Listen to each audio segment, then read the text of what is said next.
একটা নিয়ম আর কি, কত কিছু করে ফেলতেছো, দিনে দুপুরে মানুষ মাইরা চলে যায়, তোমরা ডিবি এনএসআই সিট হয়ে থাকো, কিচ্ছু করতে পারো না। কি তোমাদের দৌড়, তোমরা শুধু বিএনপির নেতা জামাতের নেতা ধরার জন্য কসলায় দিয়ে বসে থাকো। শয়তানগুলো কোথায় কে ঢুকতেছে না ঢুকতেছে, আর্মিতে যেন বিএনপির কেউ না ঢুকে, কোন প্রশাসনের যেন 14 দলীয় কেউ না ঢুকে, ঠিক না ঠিক? আর এখন নাকের ডগায় একটা তাজা ছেলেকে মেরে ধুয়ে চলে গেছে, এখন পর্যন্ত কোনো হদিস বের করতে পারে নাই। পোলাটা কোন দল করতো, কোন দল? আর ইনকিলাব যারে মারছে সে না করতো, যে মারছে কোন দল? আদা বরে রেখে ছাড়ছে যে ওই জজকে এখন ঢুকে দেয়া দরকার জেলখানার ভিতরে। ছাড়ছস কেন এর মতো খুনিকে? এর সাথে যেগুলো ছিল একটাকে ছাড়া হয়নি, এ ছাড়া পেল কেমনে প্রধান আসামি? 17 লক্ষ টাকা লুট করে ধরা গেছে, 2টা পিস্তল সহ। পিস্তলটাও কোন দেশের? কোন দেশের? হ্যাঁ, দাদাদের দেশের। হ্যাঁ, আমাদের দাদাদের দেশের পিস্তল দরকার নাই, আমাদের কাছে আল্লাহর অস্ত্র আছে। যদি হাতে নেব পালানোর জায়গা খুঁজে পাবি না। খুন তোরা বন্ধ করো, বহুত করেছো, আর না। একদিনে 1400 ছেলেকে দুনিয়া থেকে বিদায় করেছো, 2.5 লক্ষ মামলা দিয়েছো একটি দলের বিরুদ্ধে। কয় লক্ষ? 2.5 লক্ষ মামলা। কয়টা ছিল? 75টা ছিল, অর্ধশত, 14টা। আর যে সমস্ত হুজুরের বিরুদ্ধে মামলা হয় না, এগুলো সুবিধাবাদ, এগুলো ওদের 5 আটা কুকুর। কোরআন স্পষ্ট কথা বলে, ঠিক না ঠিক? আল্লাহ আমাদের এই ঐক্যকে আপনি টিকিয়ে রাখেন, আমরা কোরআনের জন্য একসাথে থাকবো, ঠিক না ঠিক? থাকবেন তো একসাথে? বিসমিল্লাহ দিয়ে পার্লামেন্ট চলবে, রাজি আছেন তো? আমরা বিসমিল্লাহর পার্লামেন্ট করতে চাই, কে কে চাও হাত তুলে দেখায় দাও।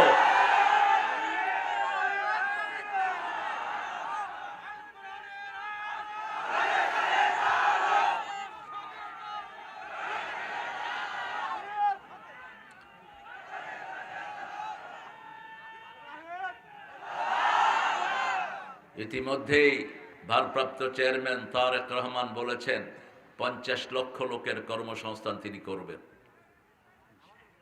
ইনশাআল্লাহ। আরো অনেক পরিকল্পনা তাদের আছে। আমরা চাই বিএনপি ক্ষমতায় যাক, বিএনপি পার্লামেন্টে থাকুক, বিএনপি মন্ত্রিত্ব দিয়ে সব সারা দেশ গঠন করুক, কিন্তু একটাই দাবি, বিসমিল্লাহ দিয়ে কোরআন কায়েম করবে। কোরআনের সব সূরার আগে কি আছে? বিসমিল্লাহ। বাস বিসমিল্লাহ দিয়ে এটা করে ফেললেই হয়, তাহলে এদের বরকত কেউ কমাতে পারবে না। কারণ এরা সবচেয়ে বেশি নির্যাতিত হয়েছে। বড় দল, তুফানও ছিল বড়, কোনো নেতা ঘরে ঘুমাইতে পারে নাই, কর্মীরাও পারে নাই। আজকের আমাদের গেস্ট অফ অনার প্রধান মেহমান জনাব সাঈদুর রহমান বাচ্চু ভাই। সাঈদ নামের লোকেরা খুব উদার হয়। এই 5ই আগস্ট যেটা রক্ত দিছে এটার নামও কি? সাঈদ, সৌভাগ্যবান। আর এখানে আজকে আমরা পেয়েছি আমাদের বিশেষ অতিথি আলামিন খানকে। উঠে গেছে না? আলামিন খান নিচে গেছে। আরো যারা আপনারা এসেছেন, আমরা এখানে আলোচনা শুনেছি আব্দুল হান্নান সরকার। সরকার হওয়ার কারণে গত সরকার তার বদলে জেলখানায় দিছিল।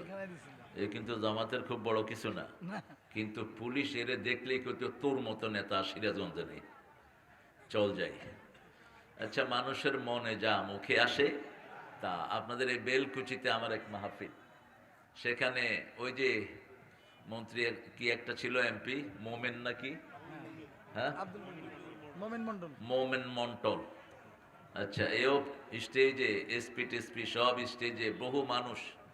এক হুজুরে দিছে গান গাইতে, হুজুর গান গাইতেছে, যদি রাত পোহালে শোনা যেত আল্লামা সাঈদী জেলে নাই। এখন এসপি বলে যে এই গান বন্ধ করো। মন্ডলে কয়, তারেক ভাই এটা কি হইল? আমি কইলাম যা হওয়ার তাই হইল। ওর মনে আছে, যা মুখে আসছে তা।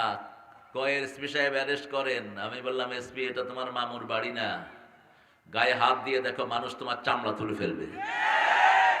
ঠিক না ঠিক? আমরা ভদ্র, এই জন্য তারা আমাদের উপর নির্যাতন করে গেছে, আমরা কিচ্ছু বলি নাই, এখনো আমরা কিচ্ছু বলি না। ঠিক না ঠিক?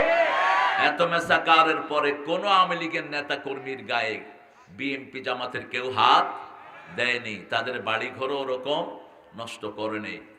আমরা আইনানুগ ভাবে আমরা অগ্রসর হচ্ছি, কারণ ইসলাম আছে যেখানে কানুন আছে সেখানে, ইসলাম আছে যেখানে সিস্টেম আছে সেখানে। আল্লাহ যেন আমাদের সবাইকে ইসলামের জন্য কবুল করেন। সাঈদ ভাইয়ের জীবনকে আল্লাহ কোরআনের নূর দিয়ে ভরপুর করে দেন।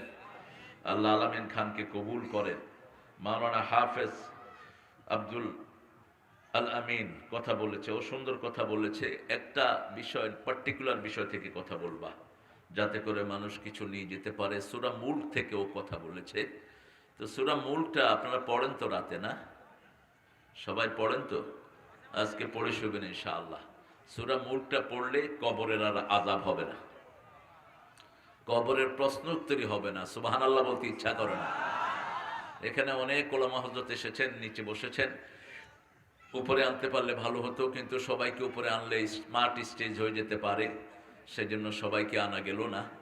এখানে এসেছেন অনেক প্রিয় স্যাররা, প্রাইমারি, হাই স্কুল, কলেজ, ইউনিভার্সিটির স্যার, বিভিন্ন পেশায় জড়িত আবাল বৃদ্ধা বনিতা, পর্দার আড়ের মা বোনেরা এসেছেন, হিন্দু সম্প্রদায়ের ভাই বোনেরা যতজন এসেছেন, সবাইকে আল্লাহ ইসলামের জন্য কবুল করুক, সবার গুনাহগুলো আল্লাহ মাফ করে দিক। আমাদের আইন কানুনের বাহিনীর লোকেরাও থাকেন সিভিল ড্রেসে, ডিবিএসবি, এনএসআই, আল্লাহ এদেরকে ইসলামের জন্য কবুল করুক। তবে এটার কোনো প্রয়োজন আছে কি না আমি এখন খুব সন্দিহান, কারণ দিনে দ্বিপ্রহরে গুলি করে চলে যায়, এরা কিচ্ছু করতে পারে না। অথচ পুলিশ বলেছে সুই হলেও আমরা তালাশ করে বের করব, আন্দাজে কথা। অর্থাৎ বিএনপি জামাতের লোক যদি সুইয়ের মতো থাকে হেটা বের করবে, অন্য কিছু পারবে না। ঠিক না ঠিক? অন্য কোনো কসুও পারবে না। ঘোড়ার ডিমের আইন কানুন তোমরা মেনটেন করো। তোমরা এই শয়তানটাকে এখনো ধরতে পারলা না কেন? যেভাবে হাদিকে গুলি করা হয়েছে ওইভাবে ওকে এনে স্টেডিয়ামে গুলি করে ঝাঁঝরা করে দাও। এটাই হলো ইসলামের বিধান। ঠিক না ঠিক? আসসিন্না বিসসিন আল আইনা বিল আইন ওয়াসসিন্না বিসসিন ওয়াল জুরুহা কিসাস। আল্লাহ বলছেন চোখের বদলে চোখ, দাঁতের বদলে দাঁত, জখমের বদলে জখম। কার কথা? আল্লাহর কথা। আবার বলেছেন ওয়াফিল কিসাসি হায়াতুন ইয়া উলিল আলবাব লাআল্লাকুম তাত্তাকুন। ও দুনিয়ার মানুষ, জানের বদলা যদি জান তোমরা নিতে পারো, এটার ভিতরেই তোমাদের জন্য চিরস্থায়ী জীবন আমি রেখে দিয়েছি। একজন মানুষকে যদি অন্যায়ভাবে মারা হয়, কান্নামা কাতালান নাসা জামিয়া, সূরা মায়েদা আল্লাহ বলছেন সারা দুনিয়ার মানুষকে মারলে যেই গুনাহ হবে, ওই গুনাহটা তার আমলনামায় দিয়ে দিবে কে? আর একজন মানুষকে যদি আপনি বাঁচান, সারা দুনিয়ার মানুষকে বাঁচানোর সওয়াব আপনাকে দান করে দিবেন কে? আমরা সূরা মুল্ক থেকে আজকে কথা বলবো, আমিও কথা বলবো। পড়েন। চলে যেতে হবে না হচ্ছে ভাই? খুব ভালো লাগছে আপনি আসছেন, শুকরিয়া। ছুটি দেন, অনেক প্রোগ্রাম শেষে আসছেন, আবার যেতে হবে। জি আলহামদুলিল্লাহ। জি বাচ্চু ভাই দোয়া করেন অবশ্যই ইনশাআল্লাহ। এই রাজু, রাজু রাজু আমার খুব কাছের একজন মানুষ। হ্যাঁ, আমি রাজুর কথাটা বলতে পারি, রাজু চিন্তা করতে যে ভাই তো আমার কথা বলবে না আমি বলে দেব নি, আমি বলে দেব। আসসালামু আলাইকুম। ভালো আছেন আপনি? আলহামদুলিল্লাহ। হ্যাঁ দেখা হয়েছে আরেকবার, মাশাআল্লাহ, ভেরি গুড। অবশ্যই অবশ্যই ইকবাল ভাইকে সালাম দিয়ে শুকরিয়া। রাজু খাওয়া দাওয়া করে আদা ভালো করে, খানা ভালো হয়েছে। এই দেব দেব দেব ইনশাআল্লাহ। প্রোগ্রাম আপনাদের প্রোগ্রামের জন্য ইনশাআল্লাহ। আমরা সূরা মুল্কটা যারা পড়ে, রাসূল বলছেন 5 ব্যক্তিকে কবরে কোনো প্রশ্ন করা হবে না। কয় ব্যক্তি? 5 ব্যক্তি। প্রথম ব্যক্তি হলো শিশু। প্রথম ব্যক্তিকে শিশু। 2 নাম্বার ব্যক্তি জুমার রাতে যারা মারা যায়, জুমার রাতে যারা মারা যায় কবরে তাদের কোনো প্রশ্ন নাই। 3 নাম্বার যারা রাতের বেলায় সূরা মুল্ক পড়বে, রাসূল বলছেন হাযিহি সূরাতুল খাসামাহ, ইটস এ সূরা অফ কোরাল, সূরা অফ কেওয়াস। এটা হলো ঝগড়ার সূরা। কিসের সূরা? ঝগড়ার সূরা। আল্লাহ রাব্বুল আলামিন বলছেন, যে সূরা মুলকে বন্ধু বানাবে আমি তাকে মাফ করে দেব। যখন একটা লোক সূরা মুলক পড়ে কবরে যাবে, সূরা মুলক দাঁড়িয়ে থাকবে আল্লাহর দরবারে, আল্লাহ আপনি বলেছেন আমার বন্ধুকে আপনি মাফ করে দিবেন, এই তো আমার বন্ধু কবরে শুয়ে আছে, তাকে মাফ করে দেন। যতক্ষণ মাফ করবে না এই সূরা আল্লাহর সামনে দাঁড়িয়ে থাকবে। পড়বেন তো? কথা কন না কেন? এই সূরাটি আল্লাহ বরকত দিয়ে শুরু করেছেন, তাবারাকাল্লাযী বিয়াদিহিল মুলক ওয়া নাউযু বিল্লাহি মিন শুরুরি আনফুসিনা ওয়া মিন সাইয়্যাতি আমালিনা মান ইয়াহদিহিল্লাহু ফালা মুদিল্লা লাহু ওয়া মান ইউদ্লিল ফালান তাজিদ লাহু وليا مرشدا ونشهد أن لا إله إلا الله وحده لا شريك له ونشهد أن سيدنا إيماننا قدوتنا حبيبنا طبيبنا وطبيب أرواحنا محمد الذي أرسله بالحق بشيرا ونذيرا وداعيا إلى الله بإذنه وسراجا منيرا فقد قال الله تعالى في كلامه المجيد وفرقانه الحميد أعوذ بالله من الشيطان الرجيم بسم الله الرحمن الرحيم إن الله وملائكته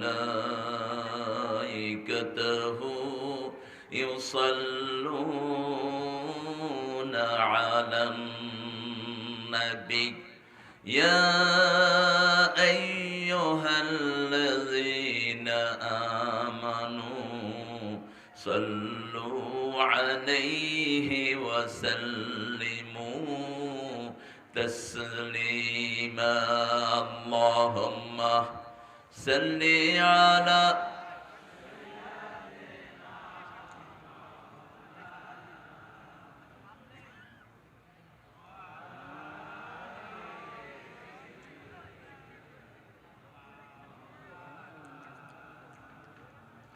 কেমন আছেন আপনারা?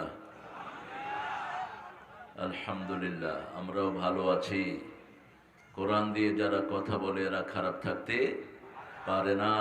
এই বাংলাদেশের সংবিধানে প্রথম কোরআন ঢুকিয়েছেন একজন মানুষ, কি নাম? জিয়াউর রহমান। সংবিধানে প্রথম ঢুকালেন বিসমিল্লাহির রহমানির রহিম। প্রথম জাতিকে ইমানের প্রতি ডাকলেন, আল্লাহর উপর অবিচল আস্থা ও বিশ্বাস। বহুদলীয় রাজনীতি বাংলাদেশে তিনি প্রণয়ন করে গেলেন, তা না হলে আওয়ামী লীগও দেশে আসতে পারত না। এরা তো সবচেয়ে বড় গাদ্দার, যে প্লেটে খায় ওই প্লেটে পায়খানা করে। সর্বদলীয় গণতন্ত্রকে জিয়াউর রহমানই মাঠে এনেছেন। সব দল, যত দল ছিল, জামাত বলেন, আওয়ামী লীগ বলেন, যা আছে সবাই মাঠে এসেছে জিয়াউর রহমানের কারণে। আল্লাহ যেন তাকে মাফ করে দেন।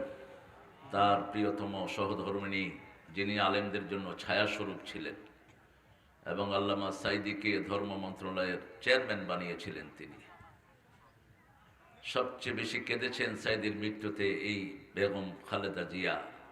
আল্লাহ যেন তাকে সুস্থ করে দেন। আরো জোরে বলেন আমিন। আমরা সেই আল্লাহর শুকরিয়া আদায় করব। সিরাজগঞ্জটা তো শুকরিয়াতে ভরপুর। এই ছেলে, ফোন বন্ধ রাখো। শুকরিয়ার এলাকা হলো সিরাজগঞ্জ, এই জন্য বাংলাদেশের সবচেয়ে বড় বড় দুইটা নেয়ামত সিরাজগঞ্জে বেশি। একটা হলো দুধ, একটা কি জোরে বলেন না, আরেকটা কি লুঙ্গি, আরেকটা কি লুঙ্গি। সিরাজগঞ্জ যদি লুঙ্গি সাপ্লাই না দিত, বাংলাদেশের লোকেরা কি অবস্থা হইতো আল্লাহ ভালো জানে। যত লোক লুঙ্গি পরে সবগুলোর বাড়ি কোথায়? কোথায় বাড়ি? যত বেটা লুঙ্গি দিয়ে ব্যবসা করে, কোত্থেকে লুঙ্গি নেয়? এই সিরাজগঞ্জ। আপনাদেরকে ঠকায়া তারা লাভবান হচ্ছে। তবে সিরাজগঞ্জকে আল্লাহ বাড়াবেন, আলহামদুলিল্লাহ বলি। আল্লাহ যেন সিরাজগঞ্জকে কবুল করেন। জোরে বলি আমিন। একটু জোরে বলেন আল্লাহু আকবার, সুবহানাল্লাহ, আলহামদুলিল্লাহ, লা ইলাহা ইল্লাল্লাহ, সুবহানাল্লাহি ওয়া বিহামদিহি আদাদা খালকিহি ওয়া রিদা নাফসিহি ওয়া জিনাতা আরশিহি ওয়া মিদাদা কালিমাতিহি।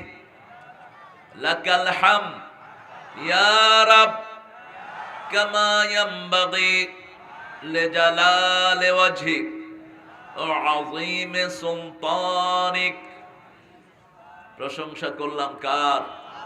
খুশি হলেন কে? বেজার হলো কে? শয়তান নাই অবশ্য সিরাজগঞ্জে। হ্যাঁ, শয়তান ম্যাক্সিমাম গুলো ভেগে গেছে, কিছু কিছু কুচকা কাচকা শয়তান আছে আর কি। আমরা শয়তান থেকে নিরাপদ দূরত্বে থাকবো কোরআন দিয়ে। কি দিয়ে? কোরআন দিয়ে। বড় সুন্দর একটা আয়োজন করেছেন আপনারা, কিন্তু অনেক লেট করে ফেলেছেন। রতন কান্দি হাট বাজার জামে মসজিদের উদ্যোগে আজকে এখানের এই মাহফিল, এটার সভাপতিত্ব করছেন এস.এম. ফজলুল হক সরকার। কোথায়? মাশাআল্লাহ, বসেন বসেন। সুবেদার মেজর, মাশাআল্লাহ, অবসরপ্রাপ্ত। বিজেপি যে বাহিনীটার উপর সবচেয়ে বেশি আক্রমণ করেছে হাসিনা, ঠিক কিনা? 57 জন অফিসার খুন করেছে। খালেদা জিয়া ছটফট করেছেন, কিছুই করতে পারেননি। এবং তিনি প্রথম বলেছেন এই সবগুলো অফিসারকে হাসিনাই খুন করেছে। তিনি প্রথম ভার্ডিক্ট দিয়েছেন। প্রথম বলেছেন এগুর বিচার হবে, যাদের চোখে পানি ঝরিয়েছ ওদের জন্য তোমার চোখে রক্ত ঝরবে। আল্লাহ যেন সেই মহিলাটাকে সুস্থ করে দেন। অনেক সংকট সময়ে আমাদের পাশে দাঁড়িয়েছেন তিনি, আল্লাহ তাকে মাফ করে দেন।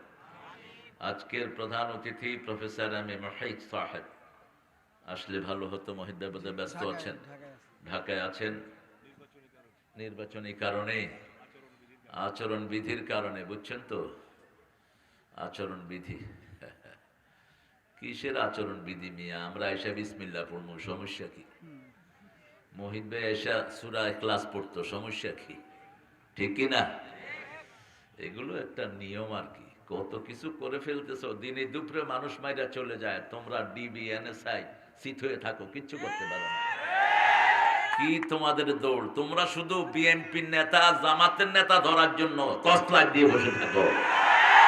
শয়তান গুলো কোথায় কে ঢুকতেছে না ঢুকতেছে, আর্মিতে যেন বিএনপির কেউ না ঢুকে, কোন প্রশাসনের যেন 14 দলীয় কেউ না ঢুকে, ঠিক না? ঠিক। আর এখন নাকের ডগায়